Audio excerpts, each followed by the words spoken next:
وكوباية رز مصري تتغسل وتتنقع نص ساعة، وعليها كوباية الا ربع مية سخنة وتتسلق، ومعانا معلقة سكر ورشة ملح وندوبهم في ربع كوباية خل، والرز استوى ونرش عليه اللي احنا عملناه ده، وورق السوشي وعليه الرز نضغطه، ومايونيز وفلفل الوان وخيار وكراب وكل اللي تحبيه احشيه، ونضغط واحنا بنلف بالشكل ده، نضغط جامد ونقطعها. وتعالوا نعمله واحدة تانية الرز يبقى من بره.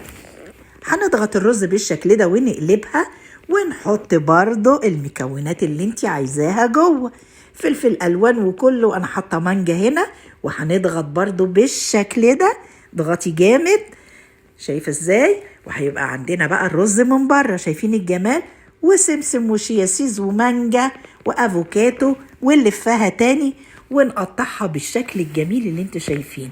شغل فاخر من الاخر.